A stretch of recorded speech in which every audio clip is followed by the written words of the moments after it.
performance evaluation parameters for banks, retail, and non-profit organization. Today we will cover as much possible as we can in a duration of 1 hour, and we will be starting with banking. Performance evaluation parameters for banking.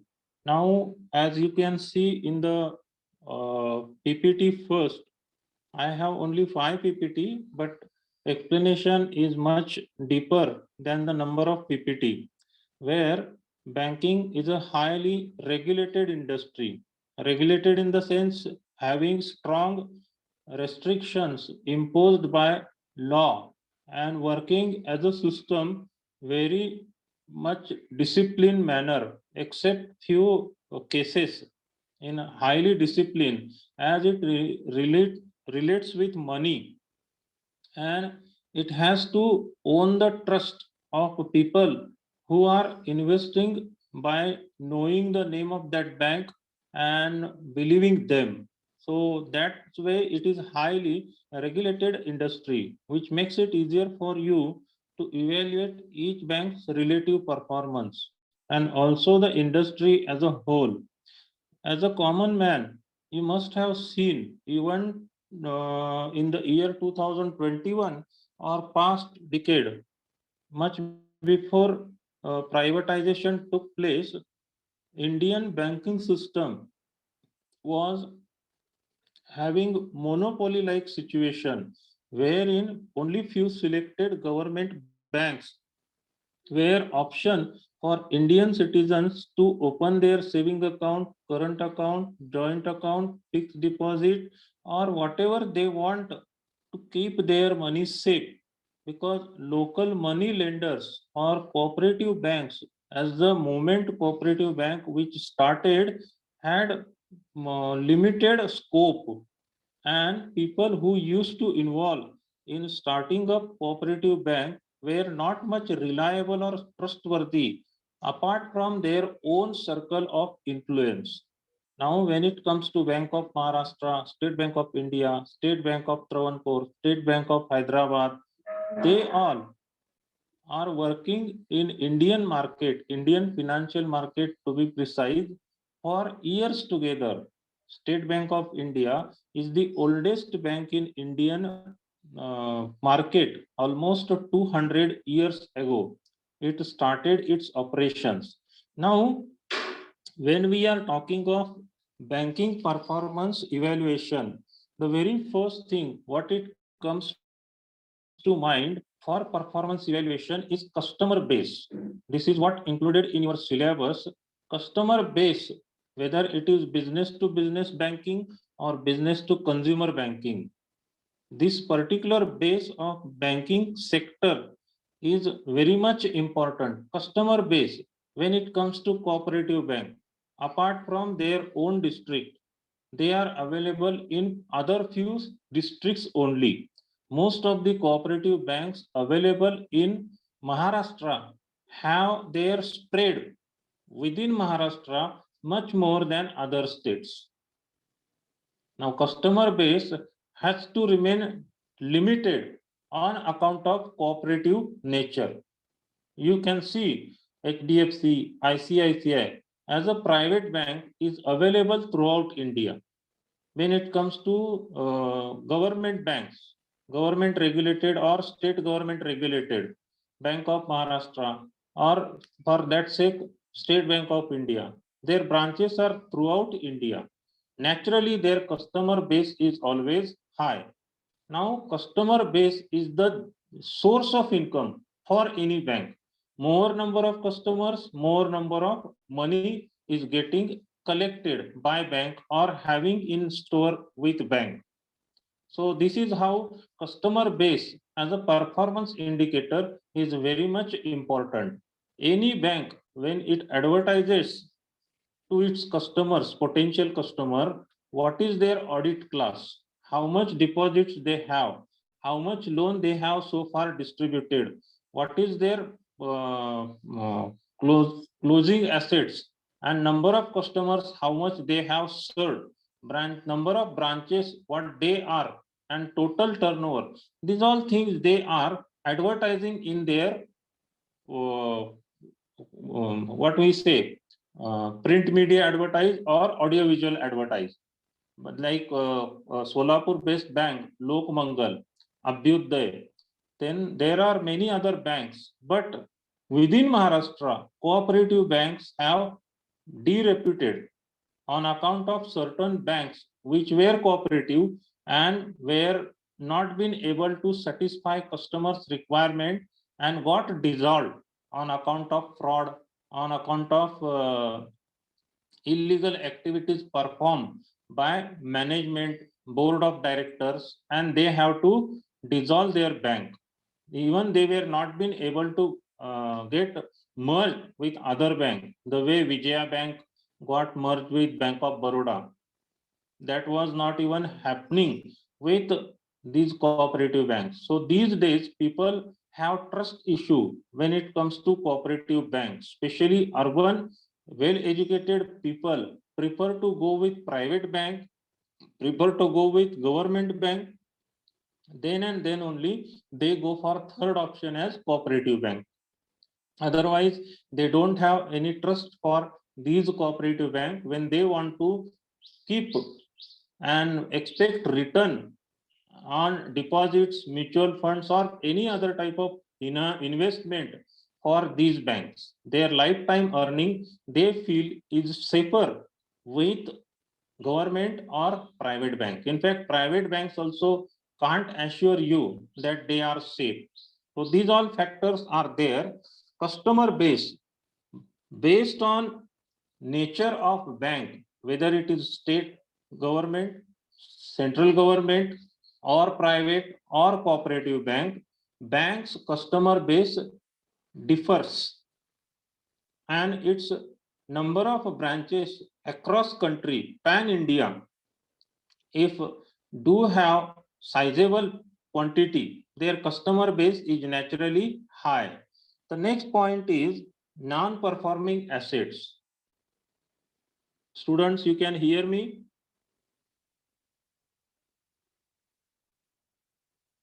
Yes, students, you can hear me? Yes, sir. Now banks, what must be the non-performing assets for banks?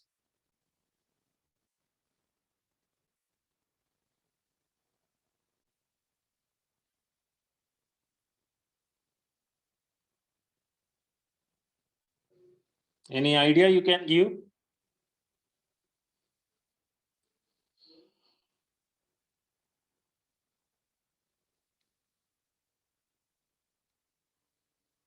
See, the bank branch, where it is located, the land which is acquired, the building, the furniture, and even those uh, money lenders.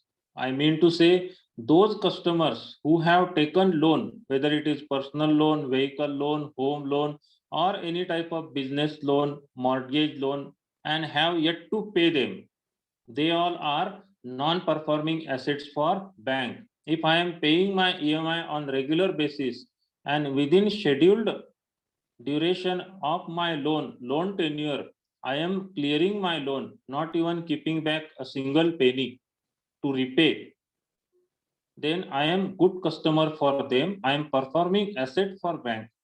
But if I have taken loan and I am not paying it in scheduled time, my checks are getting bounced. I am not keeping sufficient balance in my bank account for sake of repayment, then I am not a performing asset. Non-performing assets, how many non-performing assets banks do have? That depends again on recovery rate of bank, collection rate of bank, the way bank collects money from lenders or borrowers.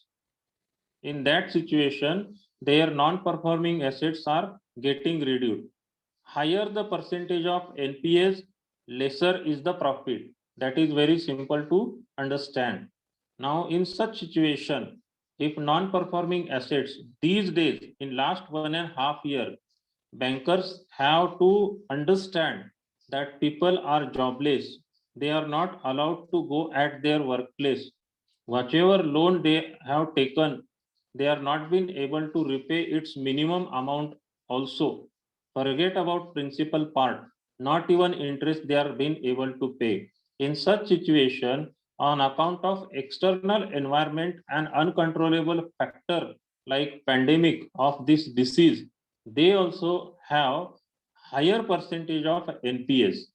NPA is in a sense for any bank is not just land, furniture or building. Borrowers who have yet to repay their money loan, they are also not performing assets. Now deposits. This is perhaps the soul of any bank. A customer open savings account in a bank and just maintaining quarterly balance. These days, bankers do have facility to open zero balance account also. They don't charge any fine at the end of financial year, even if any customer do have zero balance. Such customers are of no use to bankers or banks. A customer who's opening savings account, current account, joint account, or even loan account has to borrow loan from bank, has to repay principal plus interest. If he is having savings account, he should give his account number to his company for salary deposit. He should withdraw money. He should deposit money. The way we say in Bollywood, the show must go on. When it comes to banking sector or business, the transaction must happen. Without any transaction happening, if anyone is keeping his open account idle, neither depositing nor withdrawing, then that depositors are of no use to bank. Deposits coming to bank in terms of savings, current, joint, loan, mortgage, or for that matter, any other type of money transaction happening with bank. Now, Punjab National Bank is having tie-up with MetLife Insurance. By coming together, they are selling insurance services to customers. And in such situation, in such a strategical tie-up, when insurance provided to individuals and family or for that sake companies, premium of that insurance comes on regular basis to bank. So these all financial services which are sold by bank. For that matter, deposits are always required. Deposits is like bread and butter for any bank.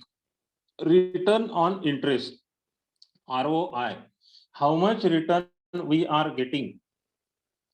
Investment, return on investment, sorry, not interest, return on investment, whatever money is used by its customer, by bank's customer in the form of home loan, personal loan, vehicle loan, or any type of business loan. What is the return on investment that is made by bankers is also important. That decides their quarterly, half yearly, and yearly performance. Based on these returns, bank's progress is calculated. Bank's survival depends on two factors. One is deposit, other one is return on investment. So this is how performance evaluation of banks is divided. Spread, how much spread a bank do have. International banks like HSBC, Hong Kong, Shanghai, and Hong Kong Shanghai Banking Corporation. They are available in India since 1988. Their spread is throughout the world. Citibank is an international bank. That's also available in India. So what happens? A cooperative bank has its limit, has its spread within few districts of a state. When it comes to private bank, its spread across country and across world could be seen. When it comes to nationalized bank like State Bank of India, it is available throughout India with much more branches than any private bank. Now availability of ATM, availability of money, availability of demand draft, all these services when bankers are giving, its spread is important.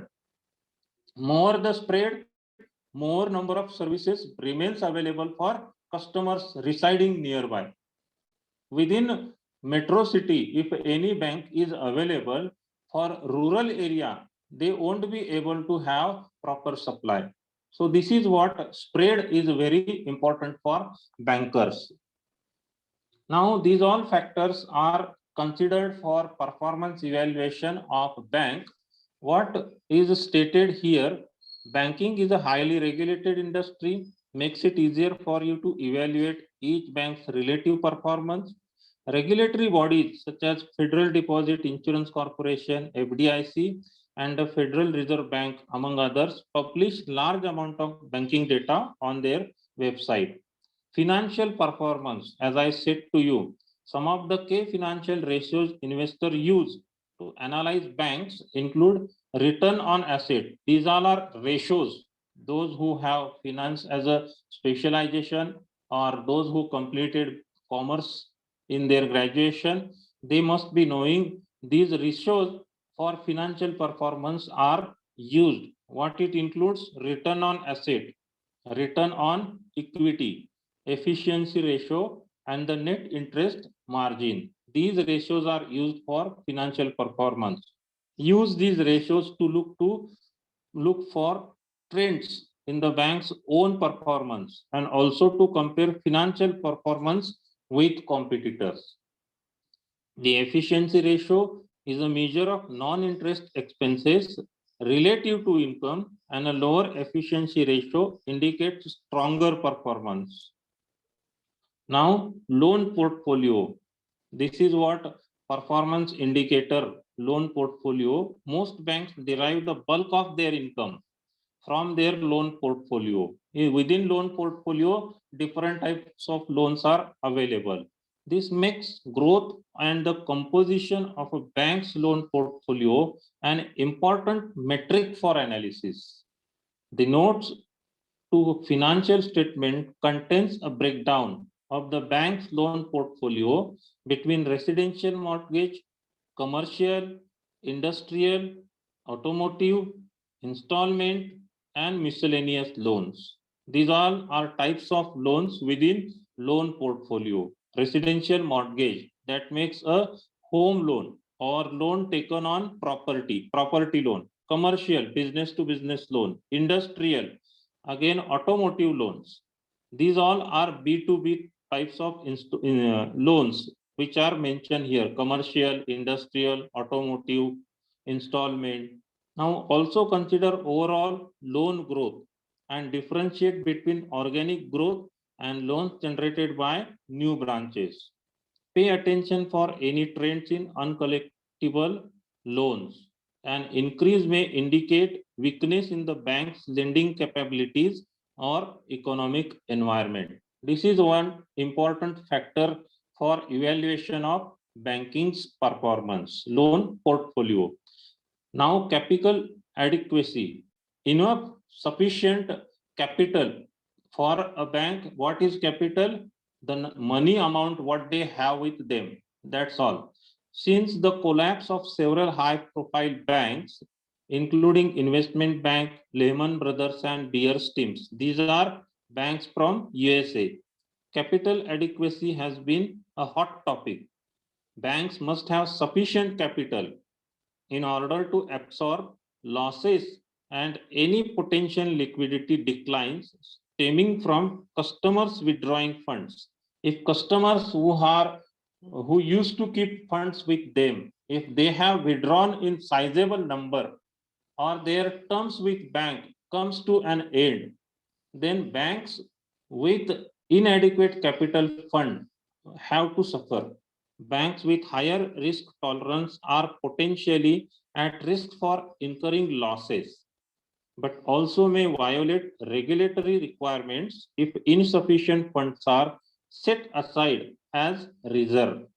Whatever banks are keeping as reserve, that amount they shouldn't use at elsewhere. That reserve has to remain reserve. The reason banks do not maximize reserves is that they prefer to use the funds to for profit of customers. This is what relevant to capital adequacy. Now, gap analysis. Gap analysis is used to measure a bank's exposure to interest rate risk.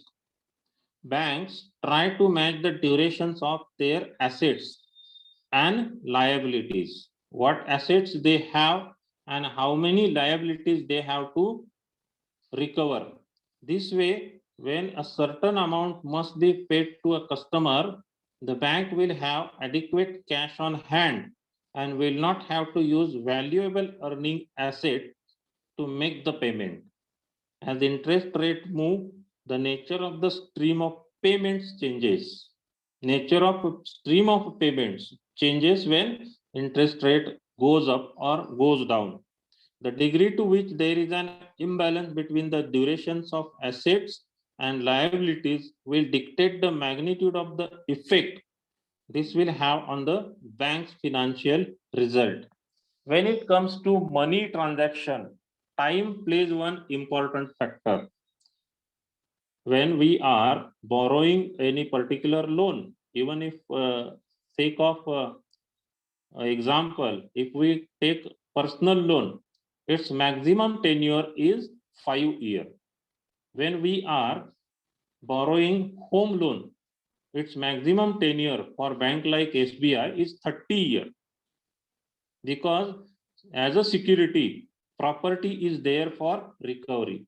But for personal loan, it's on credibility of individual customer. So they don't have that much longer duration for loan payment to pay.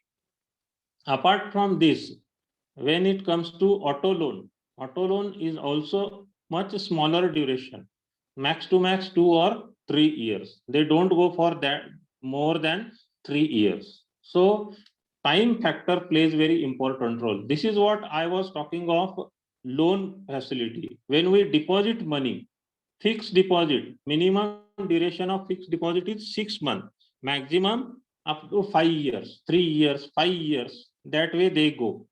Now, interest rate charged for loan or interest rate given for deposits varies from duration to duration.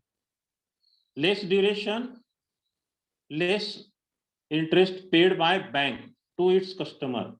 Longer duration, higher interest rate paid by bankers to customers. Much higher duration, less interest paid by bankers or constant interest paid by bankers. So this is what relevant with gap analysis.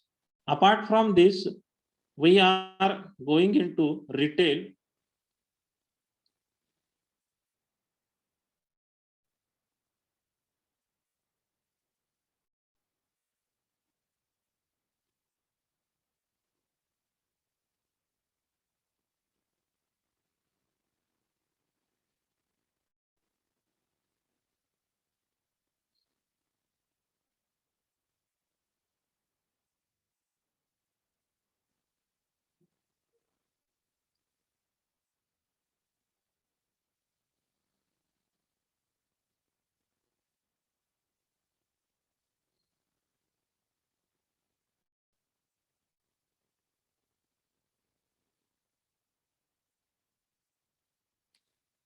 Now banks we have seen in brief. Key performance indicators in retail. This is one important aspect when it comes to fourth topic. There are 3 performance evaluation factors relevant with banks. Second thing is retail industry, and third thing is non-profit organization. So this way we have to look into now retail key performance. This retail most of the time assume for organized retail sector, because number of employees hired and appointed for private sector or unorganized retail trade are much lesser. Whichever retail store nearby your house, if you have seen, the family is running the entire business. Very rarely, 1 or 2 people are working in unorganized retail trade. So if a retail store at the heart of the city is available and that's selling day-to-day needed items, and the reputation of that retail store is very old, then in that case, one or two people as a worker work for them. So here performance evaluation of retail assumed for is for organized sector, but we can consider for our understanding for unorganized sector also. Now here key performance indicators of or performance evaluation is most important metrics in your business. They help we people to answer difficult questions so that we can measure health of retail store and determine the steps we need to take.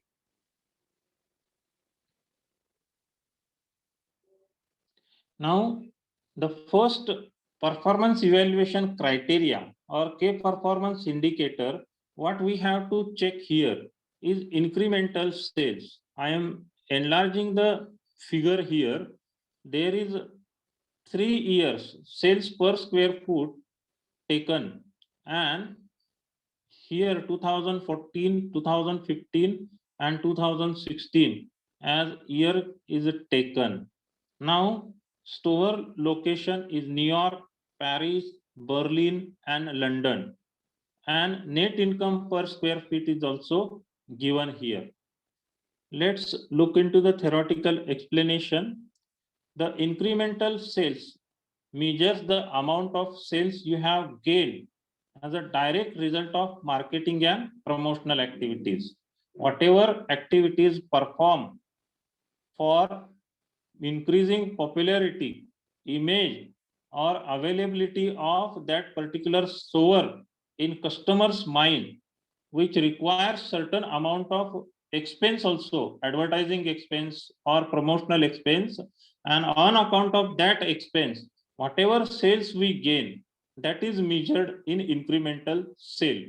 Every retailer uses promotions to generate interest and increase sales revenue.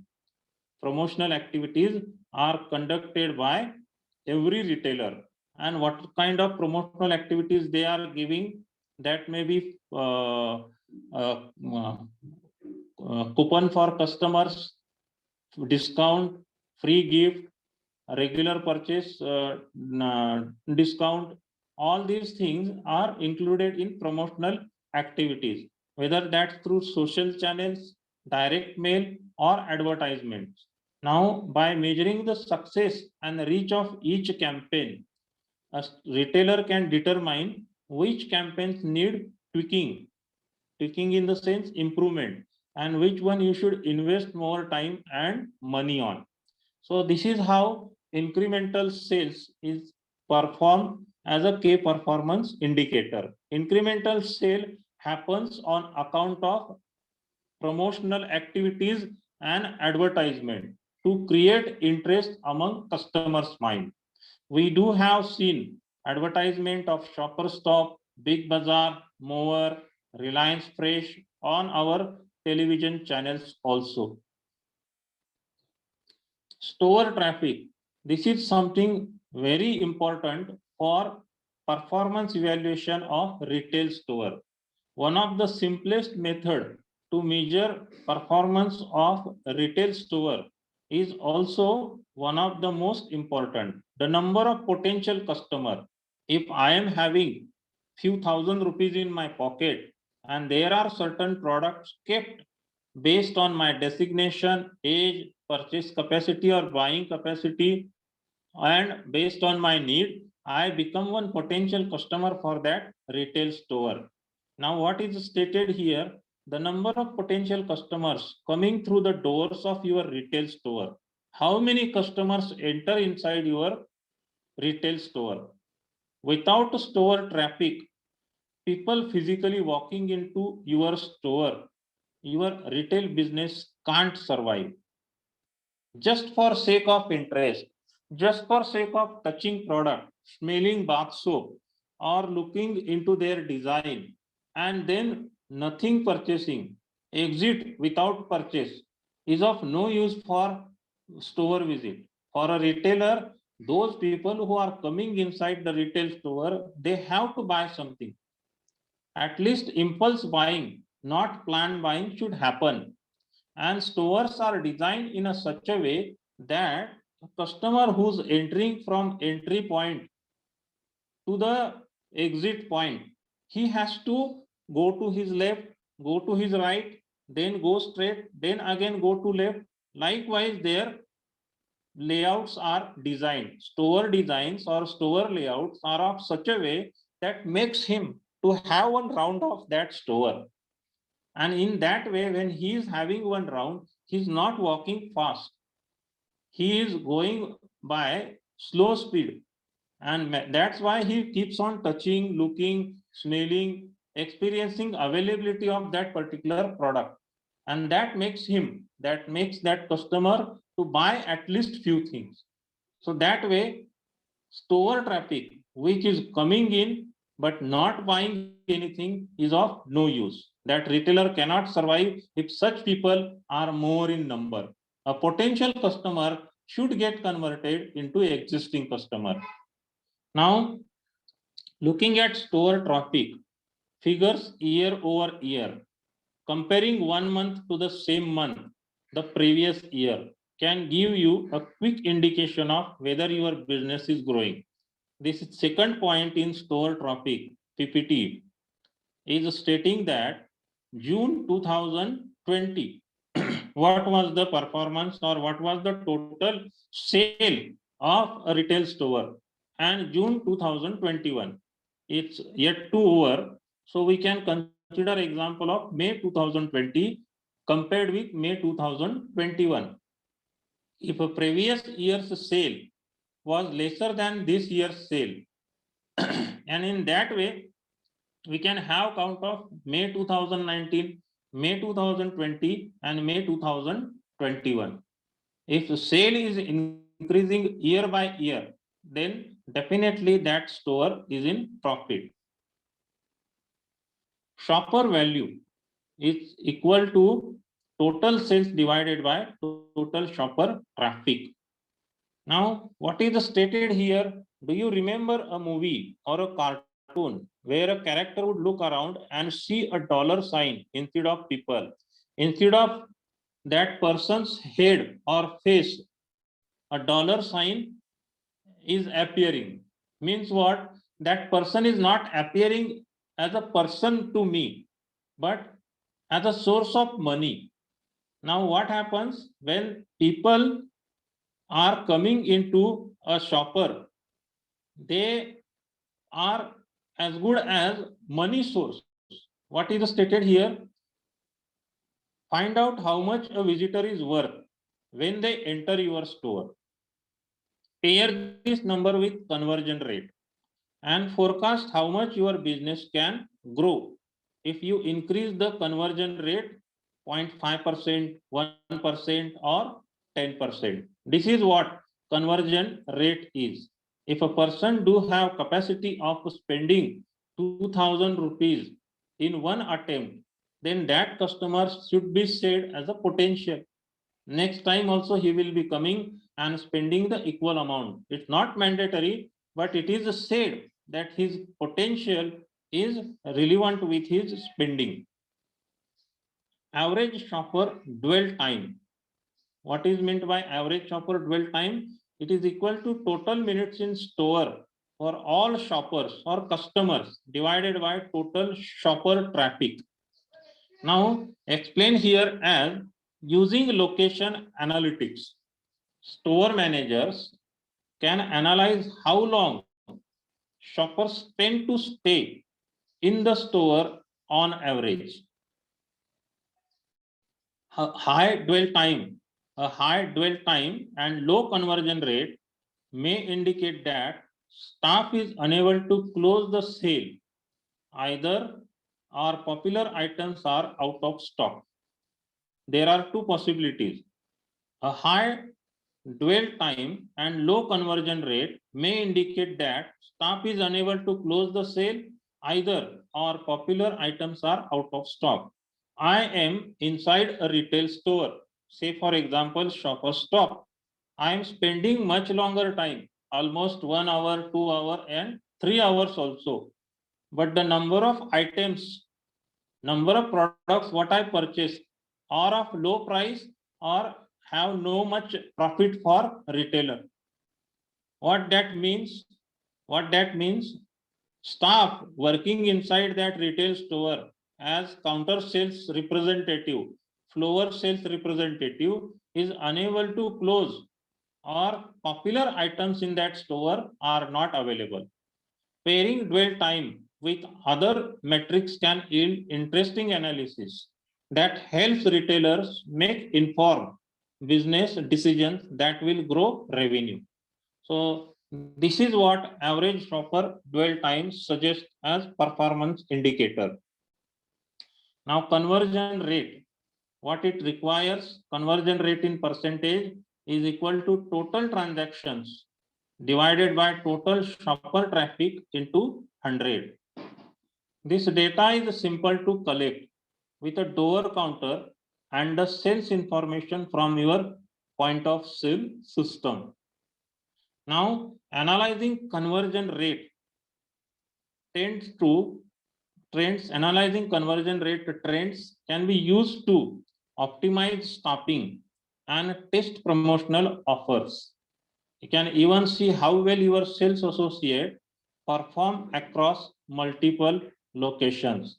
Now, most of the big shops where products are of complicated nature, when a person is choosing garments, little information about those garments is expected to be given by floor assistant or sales representative. When a person is buying product like LED, LCD, computer, laptop, or for that sake, any retail outlet of Bajaj, Hero, Honda, TVS, customers do have n number of questions in their mind as they are purchasing something costly, valuable. Their decision making time is lengthy, and in such situation, what knowledge about that product, skill of a sale, and attitude, salesperson's attitude decides whether the customer will get converted or we will lose one potential customer. When we go to any automobile showroom or car showroom, it depends how you convert customer. Some customers are not much interested in product knowledge. They go on appearance of a car, color of a car, design of a car, how it looks, and at the most they will ask mileage, what mileage it is giving, so that it can be affordable to them. Rest all automobile and technical factors, they are not interested. And in situation, even if they are not interested, we have to create interest in their mind. So this is the technology we are using, and it is meant for your safety. Now there are certain models of car, even Swift Desire also, that if you are not locking the door after starting the car, once the car reaches to its speed 20, the door gets auto lock. And in that situation, we don't have to take care of locking the door. Old models of cars used to have to be taken care, locking the door, locking the diggy, and then driving the car. So these all advanced technologies required to be explained in a proper manner to customers by floor assistant, representative who's working there. This is what relevance with conversion rate. Now sales per square feet. This is calculated by all organized retail store. When it comes to unorganized retail stores available nearby our residential area, mom and pop stores selling items between 99 to or 49 to 99 rupees, they don't count sales per square feet, but most of the organized retail stores count sales per square feet. What it is? Sales per square feet is equal to total net sales divided by total floor area. Floor area, what is available in the store on ground floor, first floor, second floor, however area that retail store is purchasing divided by total sales, that is counted as sales per square feet. This performance indicator is important when redesigning or modernizing retail outlet. When we have furniture store, home equipment like cupboard, racket, then sofa, master bed, all these things do have higher floor area because these items or this type of product require space. But you will find that these items glow at moderate speed. But when it comes to a gold jewelry store or ornament store, diamond, pearl, ruby, gold, silver, and any other costly items in ornament, that floor area of that particular store is much lesser than furniture store, but its profit is always at higher side. So sales per square feet is also an efficient method. Shoppers to staff ratio. What is the shoppers to staff ratio? Total shoppers or customers visiting the retail store in time period divided by number of staff members on sales floor in time period. Between 9 to 5 on Monday, number of visitors of a store were 800 divided by number of staff were 8. First floor, ground floor 2, first floor 3, second floor 3. That way we can have count, and staff optimization metrics can help your store managers create schedules using hard data. No more guessing, no more estimating.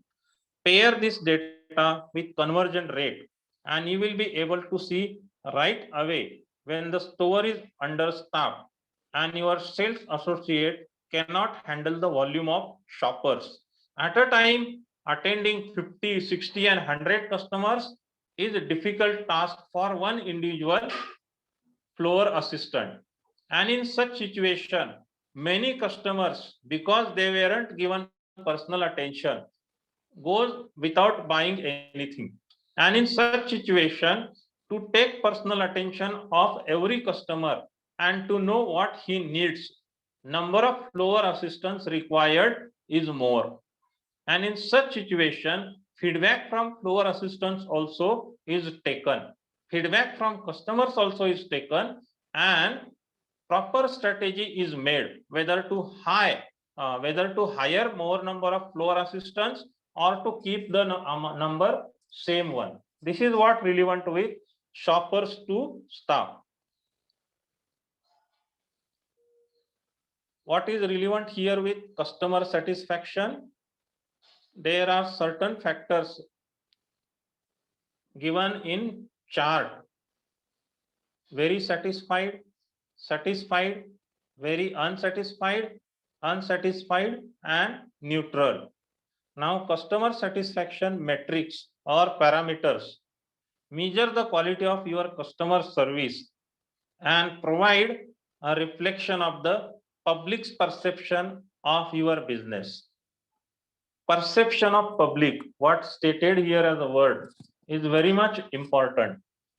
India's rural and semi-urban population do have, and in the beginning when organized retail stores started operating in India, that these stores must be very costly.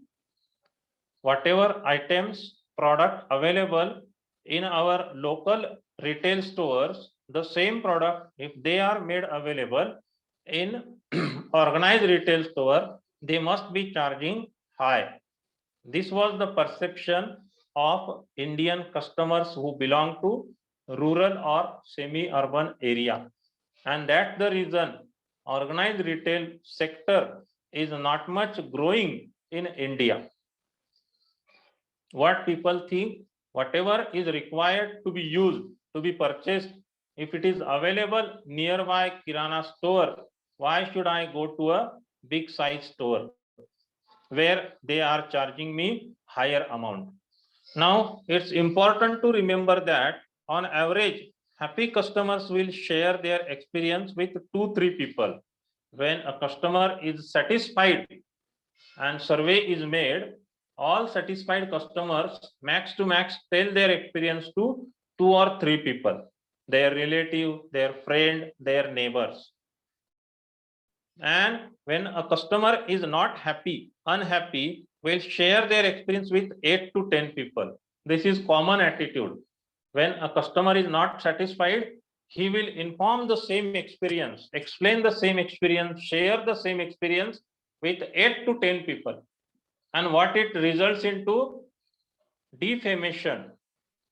Less credibility goes down for that particular store.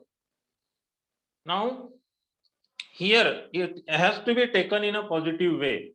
In marketing, it is always said that one unhappy customer is more important than 100 happy customers. I will explain you how one unhappy customer is important. The customer who's unhappy, what complaint he is making, that you have to listen. And that is the opportunity for marketer to redesign, redevelop, restructure, or come in a new form for that particular product. That unhappy customer is suggesting something to you, making complaint about the performance of that particular product. And that complaint is like an opportunity to develop yourself, to give more standard to your product. So this is how one unhappy customer is much more valuable than 100 valuable satisfied customers. Now what happens? Collecting this data can be done by distributing forms at the point of purchase or by using your call center to conduct a formal survey. Retail customer survey at point of purchase while they are paying final bill and coming out of that shop, that is calculated. Customer retention. This is one important fact for performance measurement of retail store. Customer retention measures the ability of your organization to retain customers over the long term and to generate recurring revenue. Recurring means which is repeatedly happening. After certain time interval, it is happening again and again from existing customer. Your existing customers are coming on regular basis after certain duration of time, once in a 15 days, once in a month, they are coming to your store only. And it's hard to overrate the value of customer retention for any organization, as research shows that a modest 5% increase in customer retention can increase profits anywhere from 25 to 95%. Out of 100, if 5 customers are visiting you on a regular basis for next 1 year, that increases your profit between 25 to 95%. Now, in addition to that fact, generating revenue from loyal customers is considerably less expensive than acquiring new customers. To acquire new customer, what is required? Promotional activities, advertising, and many other types of lucrative offers to be made to customer so that he can get converted. So it requires initial huge investment for bulk customers to get conversion. Otherwise, those who are loyal customers, they will buy without any complaint and without much expectations.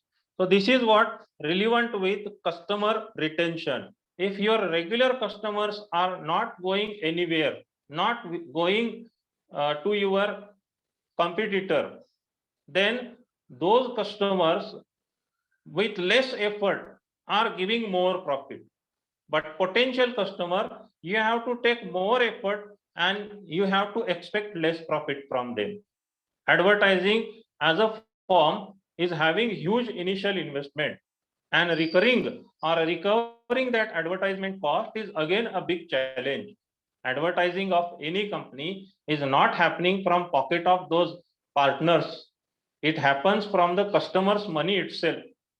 So these all factors are very much important. Customer retention.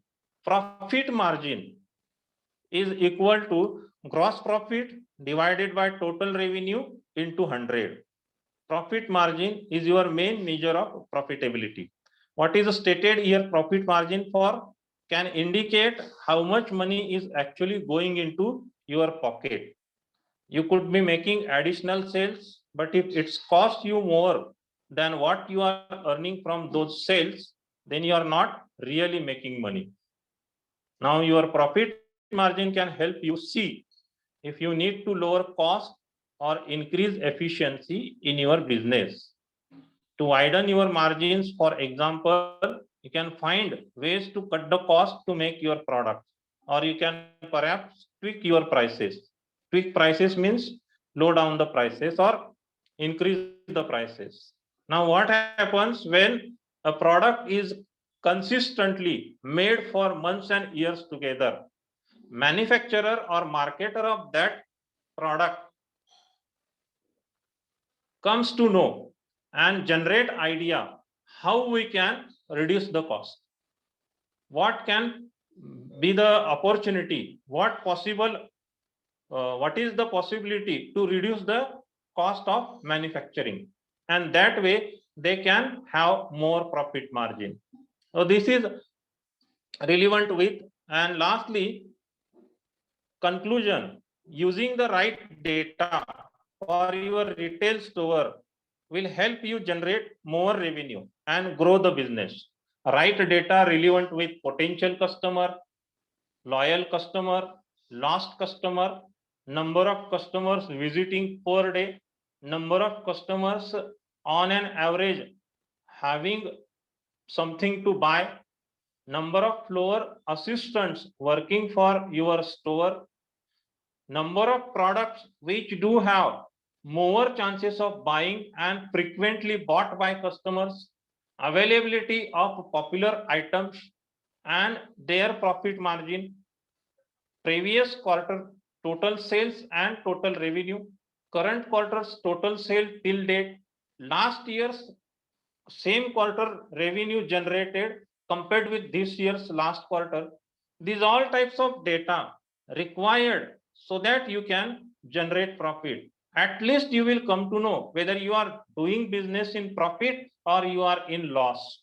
This should be known to you so that you can go for proper direction. Now, analyzing the right mix of sales and shopper based retail store metrics will help develop a systematic approach to key decisions, improve forecasting, and help you design a plan for growth and expansion. Whatever growth and expansion plan you make, when you feel, or when numbers, what you calculate states that you are in profit, growth and expansion plans cannot be made when a retailer is suffering from loss.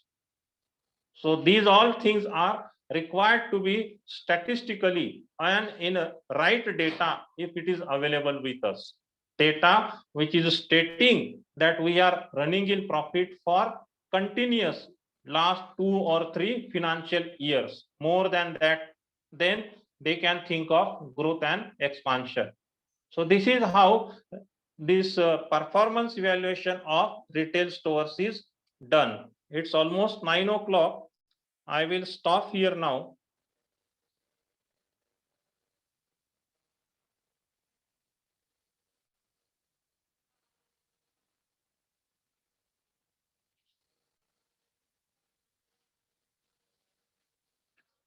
this, apart from these two, there will be another one performance indicator that is for non-profit organization, and this I will cover in tomorrow's session between 8 to 9. Okay, students? Yes, sir. Okay.